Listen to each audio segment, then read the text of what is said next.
Ini saya akan menjelaskan tentang pemanasan global atau global warming. Sebelumnya, apa sih itu global warming? Global warming atau pemanasan global adalah peningkatan suhu di bumi dalam jangka waktu yang panjang yang disebabkan oleh aktivitas manusia. Hal ini terjadi karena adanya efek rumah kaca. Lalu, apa itu efek rumah kaca? Efek rumah kaca adalah proses terjadinya gas-gas di panas matahari. Sebenarnya, efek rumah kaca ini seharusnya memberikan kehangatan pada permukaan bumi. Namun, karena aktivitas manusia yang membuat fenomena ini menjadi semakin meningkat, maka menjadikan dampak negatif kepada kehidupan di bumi. Proses efek rumah kaca ini sebenarnya sama dengan proses efek rumah kaca yang sering digunakan oleh tumbuhan yang biasa dipakai oleh manusia. Namun, pada proses efek rumah kaca di bumi ada perbedaannya. Bumi diselubungi oleh gas-gas atmosfer, bukan oleh selubung kaca. Yang nantinya gas-gas atmosfer tersebut akan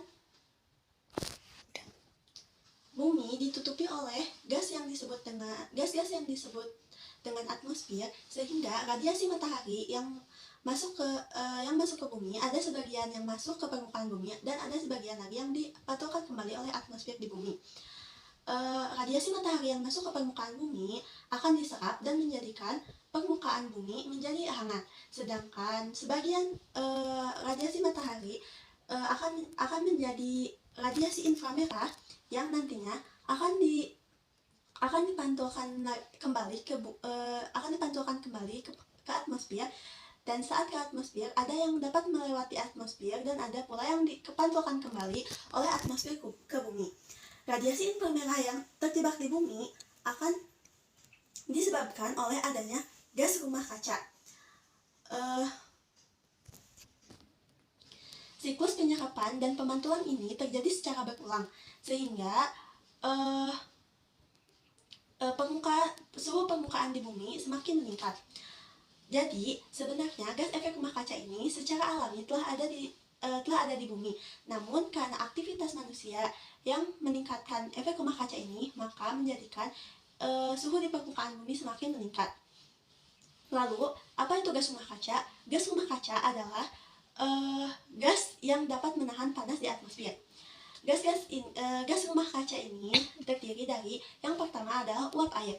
Uap air berasal dari penguapan air dan pembakaran hasil reaksi pembakaran selain karbon dioksida.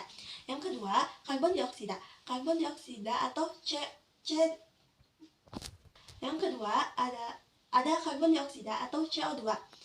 Karbon dioksida ini berasal dari hasil pernapasan manusia dan dari hasil pembakaran hutan dan karbon dioksida atau CO2. Karbon dioksida ini berasal dari hasil pernapasan manusia, berasal dari pembakaran bahan bakar fosil dan pabrik semen, dan berasal dari penebangan hutan dan pembakaran hutan.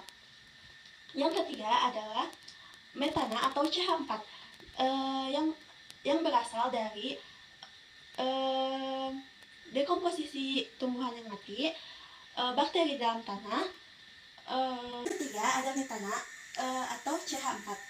Metana ini berasal dari produksi gas bumi, minyak bumi, dan batu bara, dan juga berasal dari kotoran hewan ternak, dekomposisi tumbuhan yang telah mati, dan bakteri dari dalam tanah. Yang keempat adalah dinitrogen oksida atau N2O yang berasal dari pembuatan pupuk nitrogen dan pembakaran biomasa. Yang kelima adalah klorofluorokarbon atau CFC yang berasal dari pendingin atau refrigerator, berasal dari penyemprot aerosol dan pengembang busa. Dan air, karbon dioksida, metana, dan dinitrogen oksida dapat secara alami muncul. Namun, klorofluorokarbon adalah gas yang dihasilkan oleh perbuatan manusia. Dampak dari pemanasan global adalah perubahan iklim dan cuaca. Contohnya pada iklim tropis.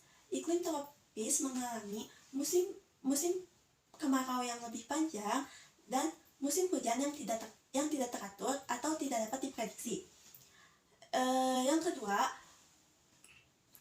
pada iklim subtropis atau iklim yang memiliki 4 musim. Pada iklim ini terjadi musim kemarau yang panjang, juga terjadi musim dingin yang lebih cepat terjadi dan tidak teratur. Terjadi juga musim gugur yang pada iklim subtropis yang memiliki 4 musim. Dampak negatifnya adalah musim panas yang menjadi lebih panjang. Kedua, musim dingin yang lebih pendek dan sulit diprediksi. Ketiga, musim kemarau yang lebih hangat dan lebih kering. Keempat, musim semi yang lebih cepat digantikan oleh musim dingin. Yang kelima, sering terjadinya hujan es. Kelima, lebih sering terjadinya topan, badai, dan hujan es.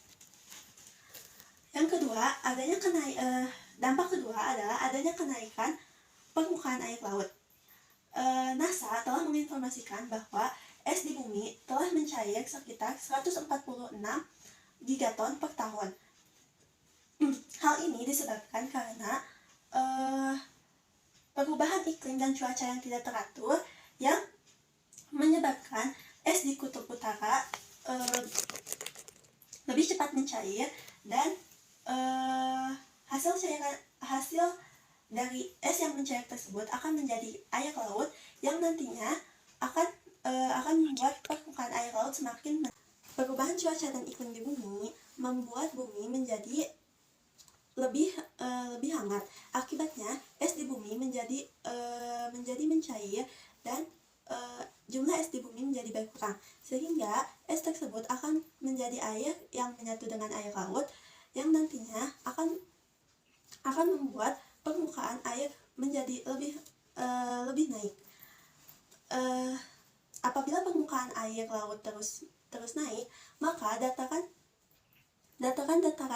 permukaan air laut yang semakin naik akan menutupi daratan. Apabila pemanasan global ini semakin parah, maka air laut akan semakin naik karena mencairnya es dan akan lebih banyak menutupi daratan. Hubungan dari dampak pemanasan global dan kehidupan manusia adalah, yang pertama, orang-orang yang tinggal di pantai akan lebih sulit untuk menjalani kehidupan sosial. Yang kedua, air laut dan air tanah akan tercampur sehingga pasokan untuk air kehidupan sehari-hari akan berkurang. Yang ketiga, pulau-pulau kecil akan tenggelam. Yang keempat, kota-kota yang di sekitar pantai akan tenggelam. Yang kelima, akan sering terjadinya erosi. Yang keenam, banjir akan sering terjadi karena kenaikannya air ke permukaan daratan. Yang terakhir adalah solusi untuk mengurangi pemanasan global. Solusi untuk mengurangi pemanasan global ini adalah dengan menggerakkan kegiatan reboisasi atau penanaman pohon kembali agar dapat mengurangi karbon dioksida yang berada di sekitar. Yang kedua, lakukan gerakan 3R, yaitu reduce, reuse, dan recycle. Yang ketiga adalah mengurangi penggunaan transportasi apabila tidak terlalu dibutuhkan. Yang keempat, menghemat energi listrik. Yang kelima, mengurangi penggunaan CFC. Sekian yang dapat saya sampaikan. Mohon maaf apabila ada kekurangan. Wabillahi wal taufiq wal hidayah. Wassalamualaikum warahmatullahi wabarakatuh.